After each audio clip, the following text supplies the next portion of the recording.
Oh, okay, guys. In alhamdulillah, wa salat, wa salam ala wa rasulullah. Again, we changed our schedule for tonight. This was supposed to be Dr. Ibrahim Jamali's class, but he's had complications with his flight back to Florida. So I'm going to fill in for him tonight. And mashallah, I'm kind of glad I did, because for this class, this is my class on the sacred bonds of marriage. And this is based on the book written by Brother Abdullah. Let me put the book up here so you can see. This is based on the book written by Brother Daryl Abdullah Kirk. It's called Sacred Bonds. And it speaks about the depths of Muslim marriage and family. And I'm kind of glad that I'm speaking about it today, because we'll be covering chapter 5 today, which I would have saved for yesterday's class, but you would have been in suspense for a week, since this class is only held once a week. We're going to speak about the topic of feminism, which is something that is really destroying our nation today. And chapter 5 basically serves as an introduction to this problem of feminism. So with that said, let's put the PowerPoint up on the screen so we can take a look. And for those of you who have not yet bought the book, please go to Amazon.com. The book is only $13. It's over 300 pages. You will enjoy it. It should be a part of your library, because it speaks about the rights and roles of women, men, and marriage and children and all of that too. So with that said, give me a second here. My screen's going to go black. It's okay. So I can screen share the PowerPoint. Hold on here. Let me start with the Zoom people first, and now I'll come to you all. Sharing. Oh, this is it. Yeah, chapter 5. And then what I'll do today will serve as an introduction into what feminism is. And then tomorrow, we're going to go into detail about the problems of this innovation that has embarked upon our nation as well. All because we don't have allegiance, the proper wala, well albara. Oh, wait a minute. Oh, wait a minute. Come on, share. Resume. Okay. Inshallah, you guys should be able to see on Zoom. Let me put it here. So we'll be covering chapter 5 today, which addresses feminism. And let's take a look, see in what we're going to be speaking about. First of all, we have found today, this is 2020 ourselves. As we've been speaking about all week, we're living in the days of fitan, the days of trials and tribulations that Allah would come to pass. We're living amongst a people who have different ideologies, different belief systems, different lifestyles that contradict what Allah said our purpose in life is. Okay? And one of these lifestyles that has transcended into our nation is the lifestyle of feminism. Feminism. When you see that pink ribbon, that's a feminist. I put this picture here. Whenever you see a pink ribbon like this hanging up on a door, hanging up on a wall or a person's house, or even like this signifies feminism. And it's a distorted version of it. Modern feminism. It has nothing to do with family. It has nothing to do with women performing the roles and obligations that Allah commanded them to do.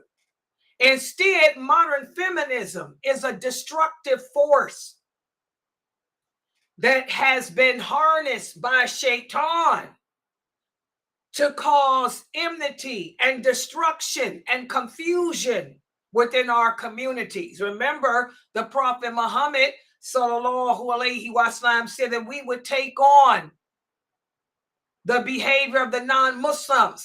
Whatever their ideology is, we'll adapt it to.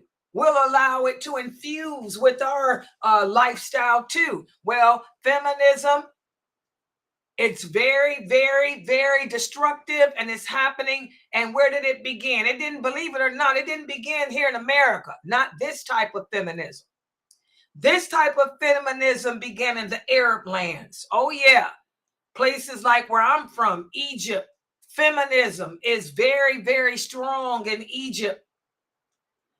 Saudi Arabia, feminism is strong. The Emirates, it's strong. Kuwait, it's strong. The Gulf, completely, it's strong.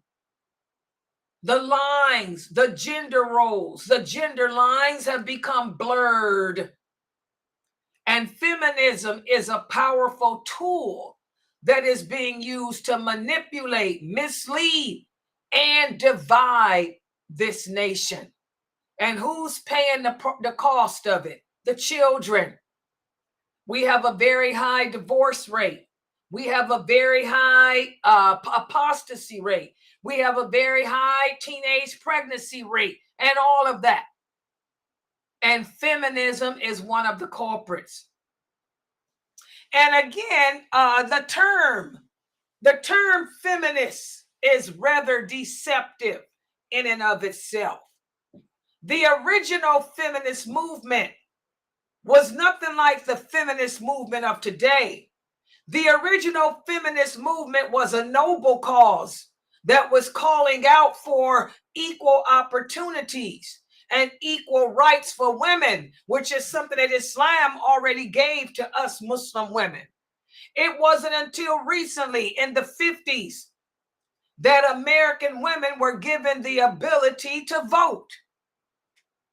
It wasn't until the early 70s that American women were able to have their own bank account, their own credit cards, and things like that without it being in the name of their husbands. Before, if a woman applied for a bank account, if she didn't have a husband, she could forget it. If she applied for a credit card, she didn't have a husband, she could forget it. So the rights of women is fairly new here in America.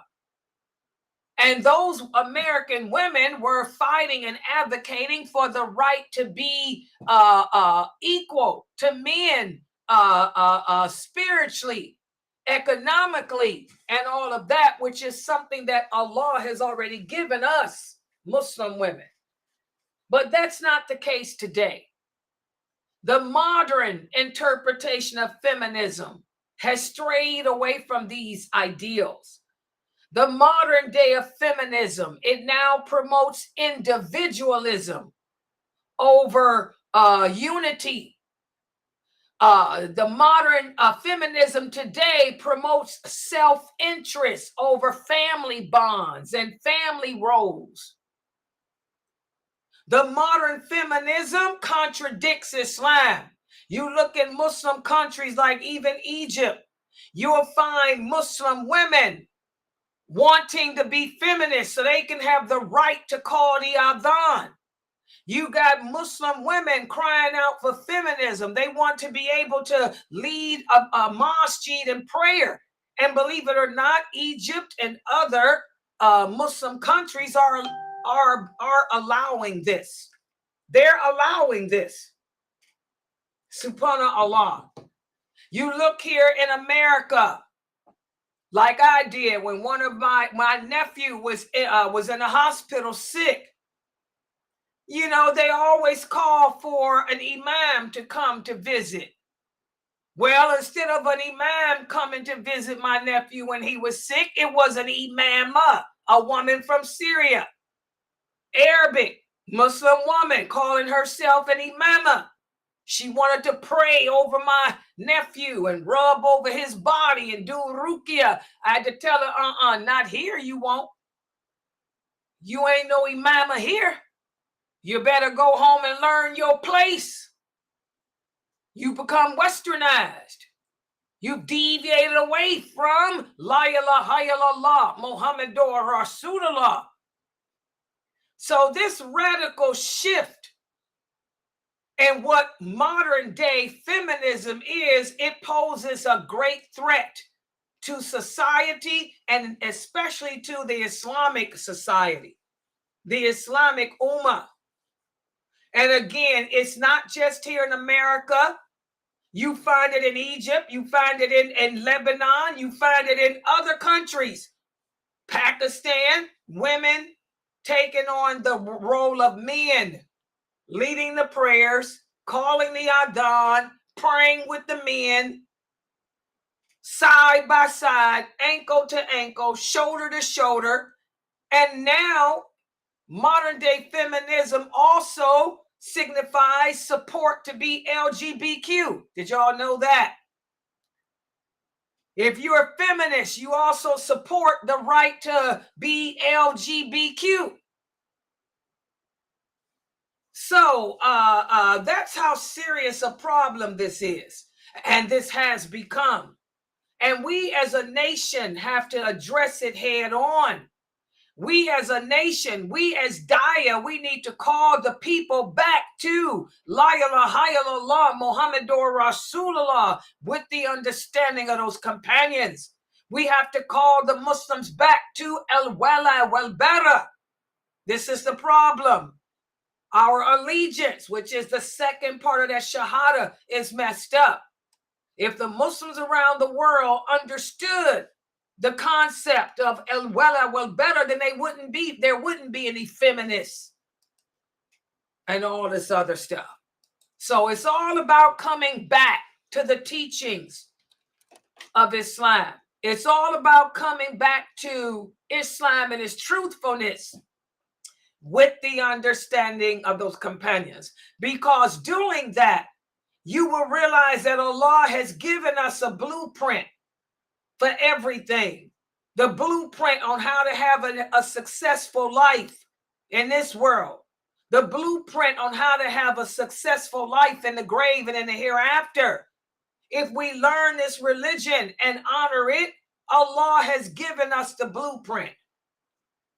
He's given us the way to balance relationships and responsibilities between men and women, husbands, wives, children, and parents. And we're going to talk about all that later on. Okay? So it's important for us as Muslims to understand that our fight is not with women. Our fight is not with the rights of women, because Allah has given the women their rights already. We talked about that. When the companions migrated to Medina after the Battle of Badr, that's the first verses of Quran after that battle were addressing the rights of women. So it's not that I, Laila Nasheeba, am opposed to women's rights. I am not opposed to women's rights. I'm a woman too. But instead, my dispute lies with the distorted version of women's rights, the distorted version of feminism, which destroys the balance that our Lord has set. Remember, we talked about it in our earlier class today. Allah has perfected our religion for us. All we have to do is abide by it. If we live within the guidelines of what He commanded, then we'd be okay. His Allah is just and fair. He made the rules, the obligations for our betterment, to protect us, to make us strong, to make us good. But this modern feminism is fueled not by Allah's laws. It's fueled by the desire for dominance rather than justice. Remember, Allah tells us in the Quran the nature of ourselves. He said the human is created criminal by nature. The soul is attracted to everything that's bad for it. The soul is attracted to everything that's dirty. Modern feminism is dirty. Modern feminism is criminal.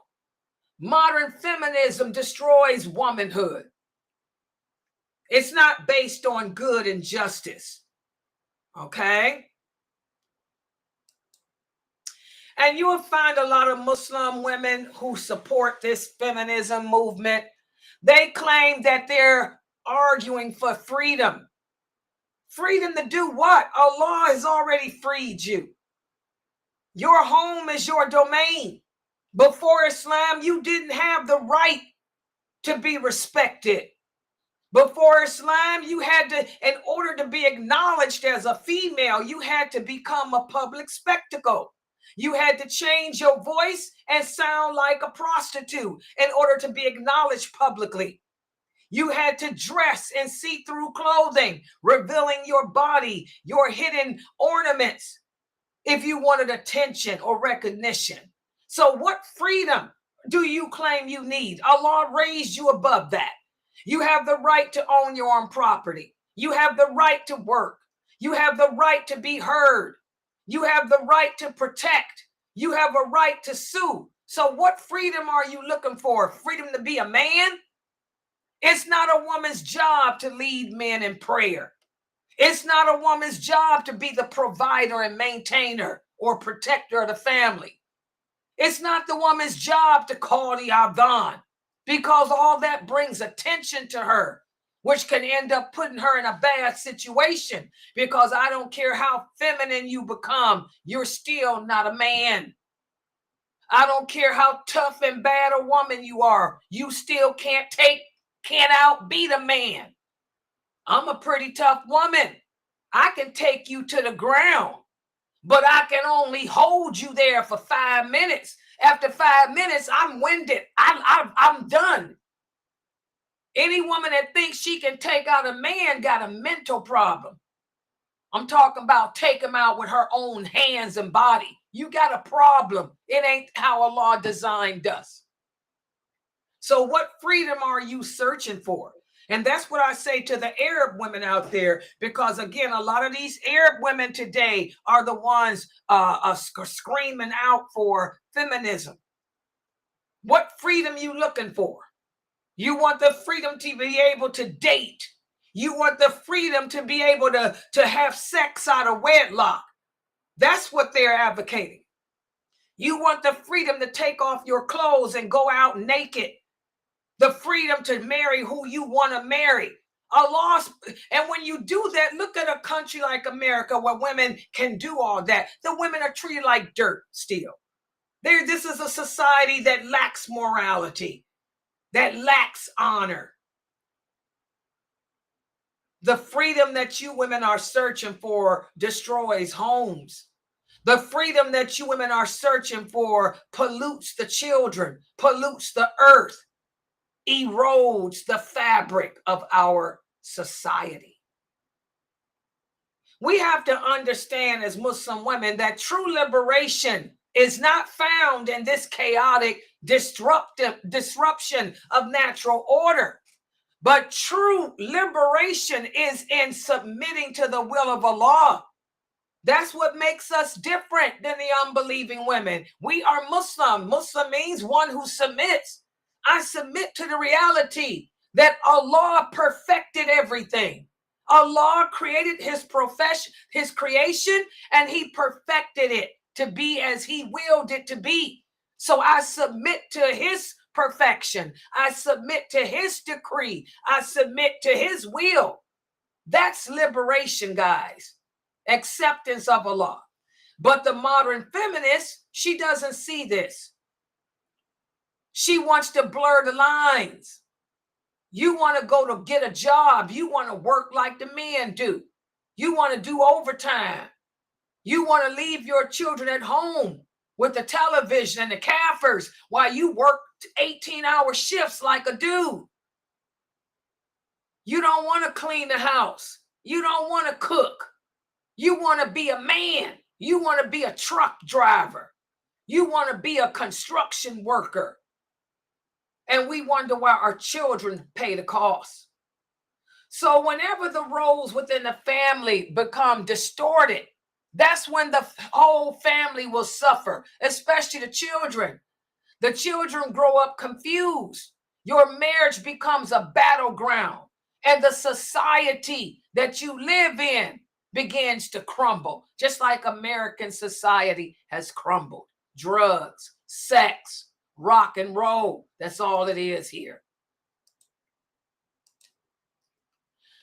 So we have to take this situation serious as a nation. It's time for us Muslims to stand up and raise our voices against the harmful strains of modern feminism, which threatens to infiltrate our families and destroy them. We have to call each other back to Islam in its truthfulness with the understanding of those companions. We need to be the females that those original companions were. We need to look at the example of Salama, the example of Hani, Romana, Aisha, radiallahu anha, Khadija. We need to look at Kaula. We need to look at Layla. We need to look at the examples. Nusayba. Look at the examples of those original female companions and be the feminists they were. Remember, guys, whenever the prophet said, whenever we deviate away from Allah and his laws, there will be nothing but chaos. We have to also remember that as Muslims, when we declare La ilaha illallah, we're also declaring that our allegiance is to Allah and to his teachings, to his religion. We're not supposed to be swayed by the changing tides of society. We're supposed to hold on fast all together to the rope of Islam and stand firmly against anything that seeks to undermine Allah, his religion, and each other. Subhanallah. How many of us are living up to this? How many of us are implementing el-wala wal-bara? As you guys can see, everything that I teach you guys, it all goes back to La ilaha illallah Muhammadur Rasulullah. It all goes back to allegiance. So this is chapter 5, which serves as an introduction to this topic of feminism. So I'm kind of glad that Jamali was unable to teach today, because tomorrow what we're going to do is peel back the layers of extreme feminism. And we're going to navigate the uncharted territory of men's reaction to modern day feminism. And we're going to unveil their perspectives, their motivations, and the intricate web of dynamics that arise as a result. So I'm going to stop right here for today. Tomorrow at this time, 9:30 Eastern Standard Time, we're going to dive right into the feminist agenda. So make sure you guys read the book chapter 6. Make sure you all review chapter 6 so you can follow along with me as I break down and explain what feminism is and the dangers of it and what it has led to as a nation for us. So I'm going to stop right here. Subhanaka Allahumma wa bihamdika ashhadu an la ilaha illa anta astaghfiruka wa atubu ilayk. Are there any questions or comments?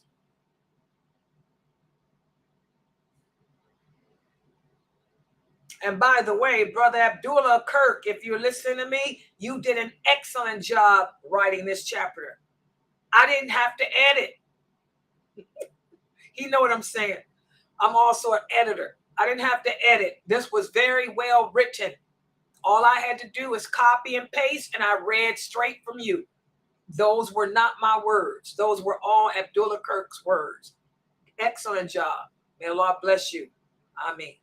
Any questions? No questions or comments? Okay, let me remind everybody that tomorrow at 2 p.m. Eastern Standard Time, we have the Sunnah Followers Kids program, and that will be based on the other book. This is the book.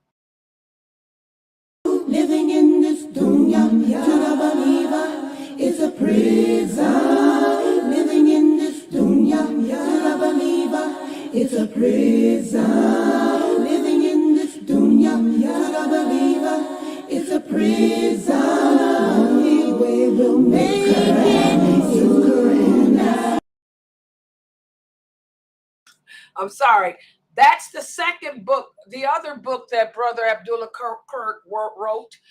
When you guys go to Amazon, buy it too. We'll be continuing with chapter 8. We're finally going to embark upon chapter 8 of that book with the children tomorrow. So make sure that the kids are here at 2 p.m. Eastern Standard Time. And we'll also go over the next hadith of the book of Sheikh Muhammad Saeed Atli's on the 55 hadiths on Islamic behavior and discipline. So that's at 2. And then also tomorrow you have my 6:30 class on diluting well better. And then at 9 p.m. Eastern Standard Time, we'll do the chapter 6 of this book. So I want to thank everybody for joining and participating in today's classes. We had some very good classes, very interesting issues here. And inshallah, the Zoom room is open if you like to join. Subhanakallahumma wa bihamdika ashhadu an la ilaha illa anta